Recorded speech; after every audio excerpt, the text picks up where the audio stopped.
maglaan ng oras sa pagbabasa ng salita ng Diyos. Nang sa ganon, ang aming pagsasama bilang mag-asawa ay kanyang gabayan hanggang sa parating namin ang aming mga pangalan. Amen. Technically, tapos na ang kasal. Congratulations. Palakpakan natin natin.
bride. As you all know that the day your little girl gets married is the happiest day of the century for every doting parent. And don't you look radiant? Thank you, Tito Felix and Tita Lasing Camarsec. And we can see where the bride got her good looks from. And I'm not saying which. You both look wonderful today. Please give them the round of applause. And now, here come the parents of the groom, looking happy and proud. Please welcome Mr. Edgardo Forney Ambulo and Daisy Zamora, Kit's parents. Kit's parents were really hands-on to the wedding preparation from the day of the pamanhikan to present. A big hand for Mr. Edgar and Daisy Ambulo, parents of the groom. We'll go now to the principal sponsors. Please welcome Mr. Rogelio Cantal and Dr. Nifa Patambang. Mr. Federico Pigao and Ms. Leticia Malikse, represented by Mr. Noriel Bergono. Mr. Sandro Amiscosa and Ms. Victoria Glindro. Palakpak.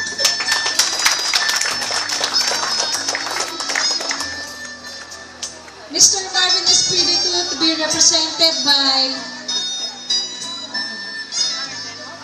Mr. Sandro Amiscosa. Mr. Marvin Espiritu represented by Mr. Wilson Malikse and Ms. Erlene Ambalada. Let's give them a big round of applause.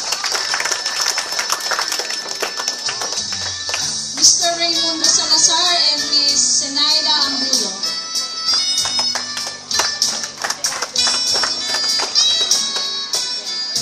Mr. Alan Benitez and Ms. Achi Lorena Mercado. Our secondary sponsors, Mr. Eric Alora and Ms. Justine Viado. Secondary sponsors, candle sponsors. The veil sponsors, represented by Mr. Jefferson Montoya and Ms. Rodelyn Rodriguez.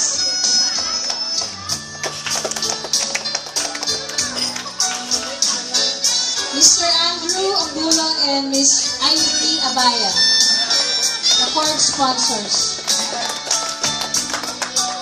The ring bearer, Gabriel Enrique Ambulo. Coin bearer, Sean Arden Peñafiel. And the Bible bearer, Kristen Gerald Lebron. Parents, please assist your kids. Flower girls, Syra Gerald Ambulo, Gian Rosella and Isabella Lynette Malikse. Wala ba kayong mga kamay? Meron pala. And our little group, Junay Carles Lopez and Syra Gwen Malikse.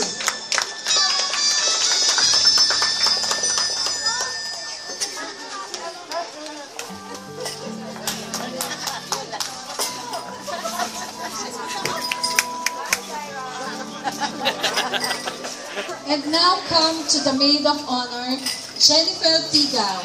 It's been said that Jenny is chosen for her ability to outthink, outrun, and generally outwrestle anything with up to 8 legs that stands in the way of a smooth running wedding.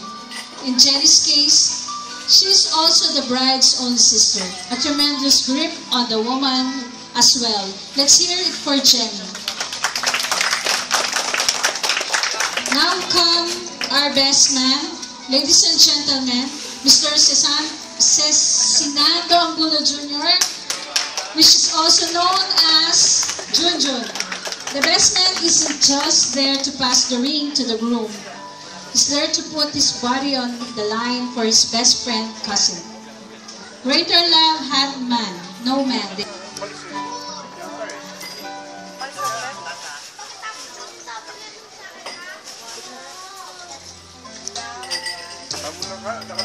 And now the big moment, ladies and gentlemen, our bride and groom, Jasmine and Kate Irvin. Let's give them a round of applause. Doesn't she look beautiful? She's been practicing her bouquet throwing and hopes to give a good account of herself when the moment comes. As for the groom, look at him. He scrubs well for a guy who gets in the football brawls, doesn't he? Ladies and gentlemen, a big hand for Jasmine and Kate.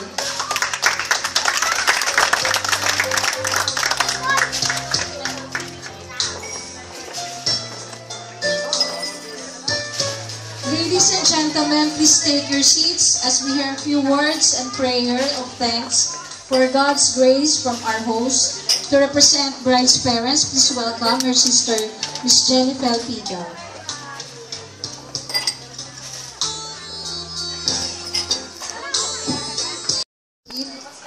The man he is, in other words, an expose. Ladies and gentlemen, the best man, Juju.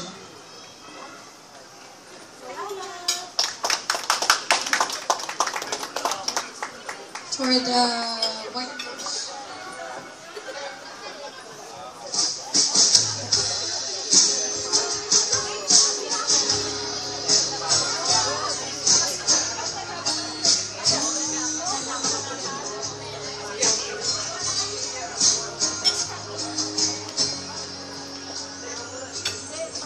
Hindi mo pa sinabi, hindi pa kayo nagsusuba na cake.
Excuse me po.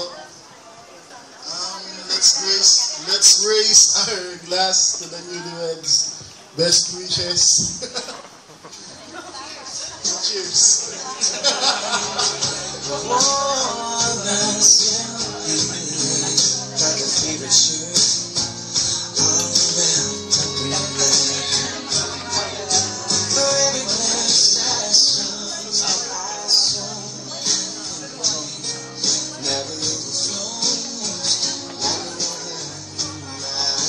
Thank you, Juju, sa napamakahaba mong speech.